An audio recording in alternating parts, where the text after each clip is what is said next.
agak jauh Bang Sigit supaya nampak dia ya.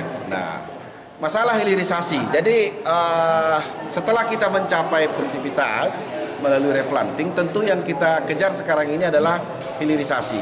Hilirisasi TBS menjadi produk CPO ataupun melalui pabrik mini minyak goreng atau Pamigo atau pabrik minyak makan merah. Nah, untuk yang ketiga jenis ini itu dibiayai oleh BPDPKS untuk membangun pabriknya. Nah, pemerintah dalam konteks BPDPKS sudah memasukkan program ini. Hanya kita petani sawit kebanyakan kurang tersosialisasi dan masih sangat dengan kaku ya dengan peraturan yang ada. Tapi saya yakin dan percaya bahwa dengan adanya dana BPDPKS itu akan semakin mempermudah kita mencapai cita-cita kita menjadi petani sawit CPO atau petani sawit hijrah menuju Pamigo, pabrik mini minyak goreng atau pabrik minyak makan merah. Dana itu semua ada. Hanya dengan itu kita petani sawit bisa menampung TBS yang sudah meningkat melalui PSR tadi. Jadi itu serangkai. PSR sukses tidak diikuti dengan hilirisasi TBS petani, maka akan kembali seperti dulu. Harga ditentukan oleh pemilik PKS. Biarlah bersaing secara sehat supaya petani sejahtera, perusahaan maju, negara kuat bersama sawit Indonesia. Keren Kalimantan Barat. Terima kasih. Gitu Pak Ketum. Satu lagi Pak Ketum.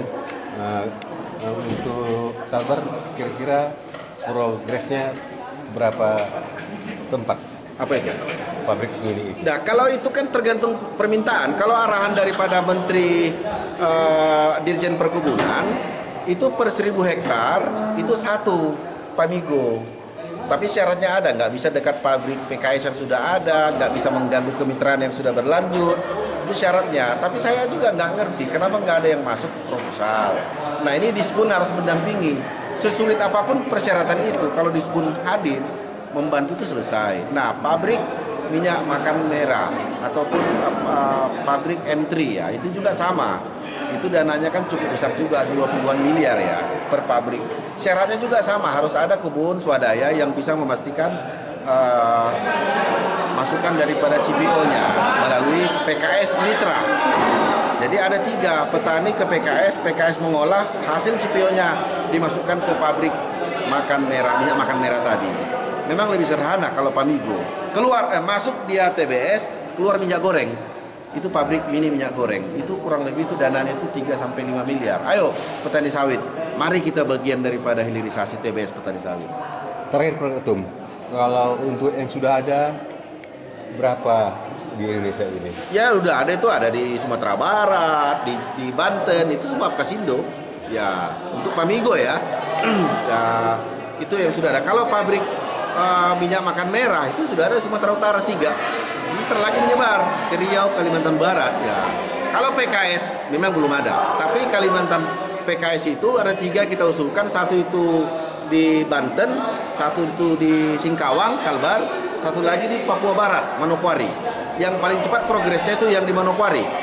Mungkin dalam waktu dekat mereka sudah mendatangkan mutu pertama. Itu dibantu dari dana BPD PKS kurang lebih 100 miliar per pabrik yang 15 ton. Lumayan, cukup lumayan. Tinggal menambah sedikit jalan pabrik itu. Gitu. Jadi tergantung itu Pak Ketum, proposal.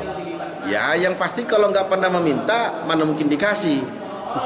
Proposal itu juga kan ada prosedurnya, ikutin.